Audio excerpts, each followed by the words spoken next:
I think Isaiah Thomas joined this team, which this team is a team that's lacked a true backup point guard. I mean, Isaiah Thomas, if he hasn't involved over 4 games with the Utah Jazz G League affiliate, which is the Salt Lake City Stars. This is a guy who has averaged 32.5 points per game. He returns to the Phoenix Suns, who he played with back in the 2014-15 season. He played 46 games with them before he was traded to Boston as a result of, the needing to do a trade. And for me, I thought this was a great pickup for a team like Suns, which, if you look, I mean, they had Jordan Goodwin to start the year, and I'm a Jordan Goodwin fan, but it just didn't work out. It didn't work out over there in Phoenix in terms of having a backup point guard, having a guy who can create for others when somebody sits down, in terms of Devin Booker or Bradley Beal.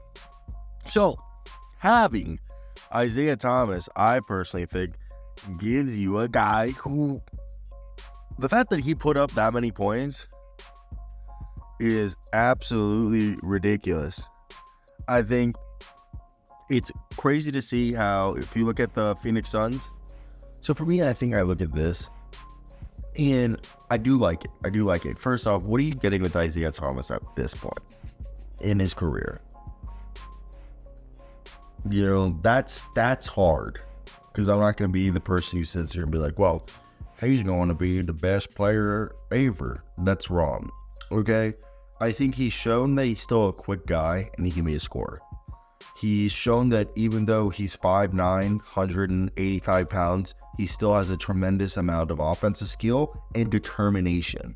This guy is mentally strong. Obviously, there were concerns that the injuries hurt his scoring ability.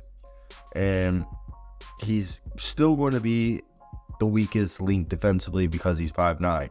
But Phoenix could be the perfect situation for him to go in there and prove himself that he can do this. And when you look at Isaiah Thomas is a guy, like we said, averaging 32 points, 3.3 rebounds, just under 6 assists a night, and 1.5 steals. This is a guy that what we saw was out there dishing a bunch of assists. And what's crazy is every game he played in, he won. So now where you look at the Phoenix Suns, all right, the Phoenix Suns, what's their roster like? What is their rotation? So for me, when I look at this, I think, okay, we got a team that, when we saw the last play, the Hornets, and I don't even think that's a good. Let's go to the Celtics game from the game before the Hornets game. And in this game, Grayson Allen, Kevin Durant, Nurkic, Booker, and Beal were the starters. And 4 out of those 5 guys were the leading scorers for this team. Off the bench, you had Bol Bol, Royce O'Neal, and Ish Wainwright. Which, again, I really don't think those are bad deals at all. I actually think, bad players, at all. But then you look at Drew Eubanks, Naz Little, David Roddy, Thad Young as the guys who also got minutes. And you start to think, okay, that's interesting. And you're like, why? Because there's no actual point guard.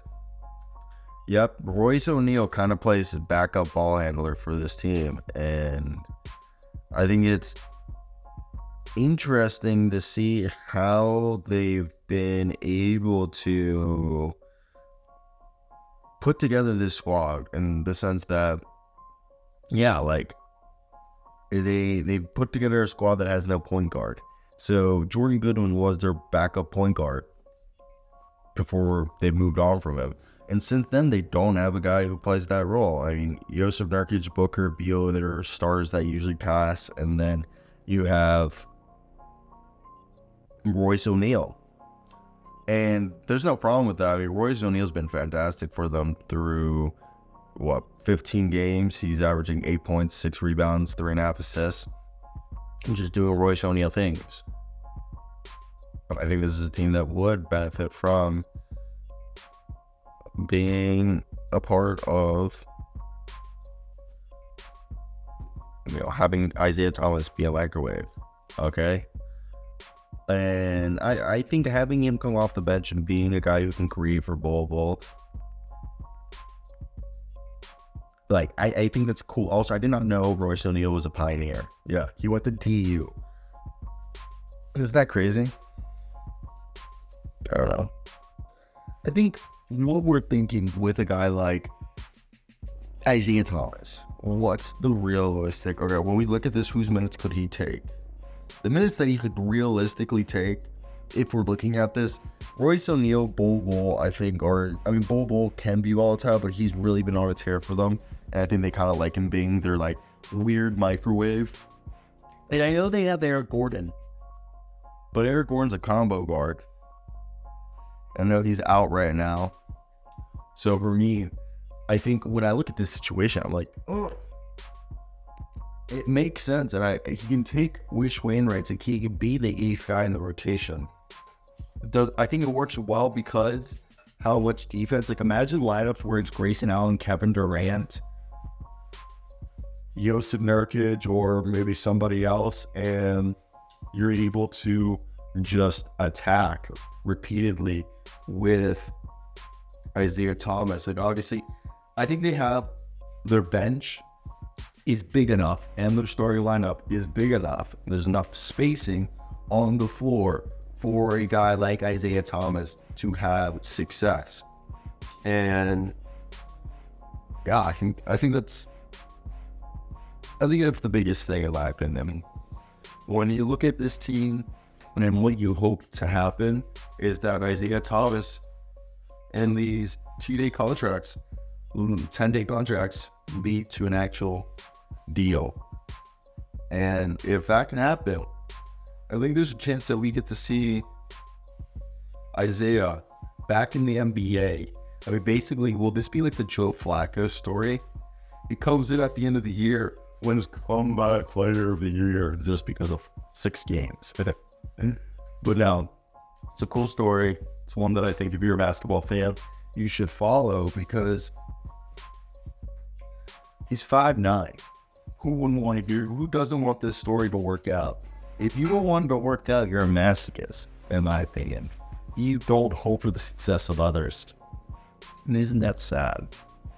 But that's it. That's my thoughts. Hope you guys did enjoy. If you made it this far, hit that like and subscribe button. It would mean the world to me. Hope you're back home in my studio very soon. But yeah, no, I think it's definitely interesting to see how everything's gone. But like, comment, and subscribe. I am going to go hang out with my dog. Goodbye, everybody. Bye.